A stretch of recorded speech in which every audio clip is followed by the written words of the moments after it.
손실은 이익보다 더 큰 충격. 손실 회피, 프로스펙트 이론, 심리와 행동경제학의 법칙. 우리는 스스로를 합리적이라고 믿는다. 숫자를 비교해 최적의 선택을 하고 장단점을 따져 이성적으로 결정을 내린다고 생각한다. 그러나 우리의 행동을 들여다보면 합리성은 어디론가 사라지고 만다. 할인 딱지가 붙은 제품 앞에서 마음이 흔들리고 지금 사지 않으면 손해본다는 광고 문구에 이끌리며 때로는 객관적 근거보다 다른 사람의 선택을 따라간다. 심리학과 행동경제학은 바로 이 지점에서 출발한다. 전통적 경제학이 합리적 인간을 가정한 반면 행동경제학은 현실의 인간을 바라본다. 이 현실의 인간은 직관과 감정에 휘둘리고 편견과 휴리스틱 경험적 규칙에 의존하며 때로는 비논리적인 선택을 반복한다. 하지만 그 비합리성 속에도 일정한 패턴이 존재한다.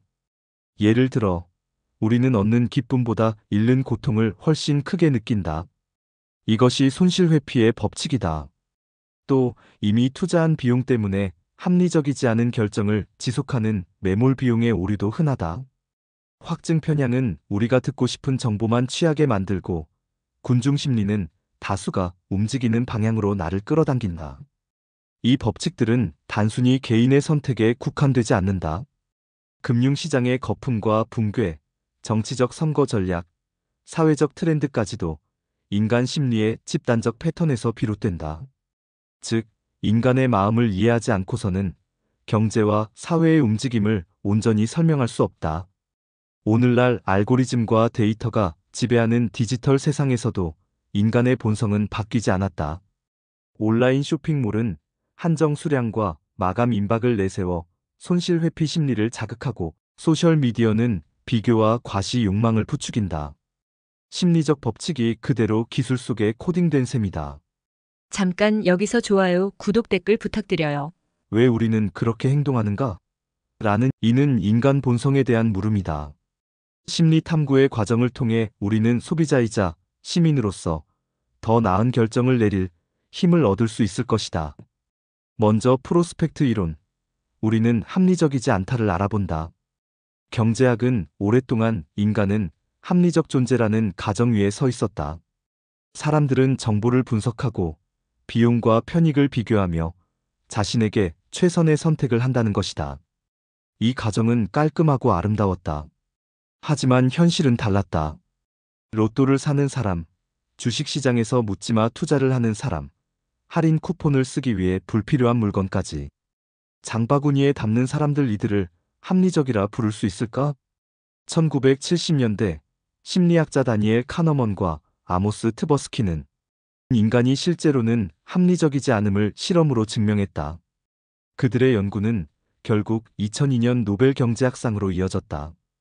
그들이 제시한 이론이 바로 프로스펙트 이론, 전망 이론이다. 손실은 이익보다 크게 다가온다.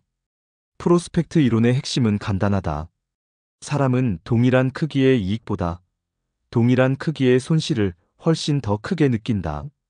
예를 들어 10만 원을 얻는 기쁨보다 10만 원을 잃는 고통이 두세 배쯤 더 크게 다가온다. 이 때문에 사람들은 이익을 얻을 땐 조심스럽고 손실을 피하려 할 땐 무모해진다. 다음과 같이 예를 들어보자. 주식 투자자는 이익이 나면 서둘러 팔아치우지만 손실이 난 주식은 언젠가는 오르겠지 하며 끝까지 붙들고 있다. 손실을 확정하기 싫은 심리 때문이다. 도박, 연패 중인 도박꾼은 더 큰 판돈을 걸며 손실을 만회하려 한다. 이성적으로는 손해가 커질 가능성이 높은데도 심리적으로는 손실 회피 욕구가 우세하다. 보험 시장, 확률적으로 손해임을 알면서도 우리는 사고 가능성에 대비해 보험에 가입한다. 이는 작은 손실, 보험료를 감수하면서 큰 손실 사고 비용을 피하고 싶은 심리에서 비롯된다. 프로스펙트 이론은 또 하나의 흥미로운 사실을 보여준다. 똑같은 상황이라도 어떻게 표현하느냐에 따라 사람들의 판단이 달라진다는 것이다. 예를 들어, 의학 실험에서 같은 치료법을 두고 생존율이 90%입니다. 라고 설명할 때와 사망률이 10%입니다. 라고 설명할 때 사람들은 서로 다른 반응을 보인다. 같은 의미인데도 표현 방식 프레임에 따라 전혀 다른 선택을 한다는 것이다. 예를 더 들어보자. 정치와 여론, 정책을 세금 감면이라 부를지 복지, 축소라 부를지에 따라 대중의 반응은 극적으로 달라진다. 마케팅, 지금 구매하면 10% 이익보다 지금 구매하지 않으면 10% 손해라는 문구가 더 강력하다. 환경 문제, 지구를 지키자보다 지금 행동하지 않으면 미래 세대가 피해를 본다는 메시지가 더 설득력 있게 다가온다. 프로스펙트 이론은 인간이 완전히 비합리적인 존재라는 사실을 드러내지만 동시에 우리의 행동을 이해하고 예측할 수 있는 단서를 제공한다. 기업은 이를 활용해 더 효과적인 마케팅 전략을 짜고 정부는 이를 이용해 정책 수용성을 높인다. 그러나 개인 차원에서는 문제다. 손실 회피 본능에 휘둘리면 작은 위험을 과도하게 두려워하거나 불필요한 선택을 반복하게 된다. 프로스펙트 이론은 단순한 학문적 개념이 아니다. 그것은 우리의 일상과 의사결정을 지배하는 심리적 힘이다. 하지만 중요한 사실이 있다. 이 심리를 알고 있는 순간 우리는 더 합리적으로 대응할 수 있다. 손실을 두려워하는 본능을 자각하면 투자에서 감정적 결정을 줄일 수 있고 일상에서도 불필요한 소비를 피할 수 있다. 프로스펙트 이론은 20세기 경제학의 패러다임을 뒤흔들었다. 인간은 합리적 계산기가 아니라 감정과 편향에 흔들리는 존재임이 드러난 것이다. 이제 우리는 묻지 않을 수 없다. 내가 지금 내린 이 선택은 진짜 합리적인가? 아니면 손실을 두려워한 본능의 산물인가?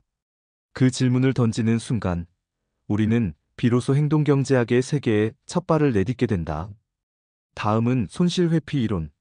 왜 우리는 잃는 것을 더 두려워하는가를 살펴본다. 지갑에서 1만 원을 잃어버렸다고 상상해보자. 같은 날 길을 걷다 우연히 1만 원을 주었다. 단순히 계산해보면 손익은 제로다. 하지만 마음은 어떠한가? 대부분의 사람들은 잃어버린 아쉬움이 주운 기쁨보다 더 크게 남는다고 말한다. 이것이 바로 손실회피라는 심리적 편향이다. 진화심리학적 설명은 단순하다. 인류가 수렵채집 시절을 살 때 잃어버리는 것은 곧 생존 위협이었다. 하루의 사냥감을 놓치면 굶주리고 무기를 잃으면 맹수에 당할 수 있었다. 반대로 추가적인 이득은 당장 생존에 결정적이지 않았다. 즉, 인간은 생존을 위해 손실에 과도하게 예민하게 반응하도록 설계된 존재라는 것이다. 경제적 행동에서 나타나는 손실회피는 다음과 같다. 주식시장의 아이러니, 투자자는 이익이 나면 성급히 차익을 실현하지만 손실이 난 주식은 끝까지 붙든다.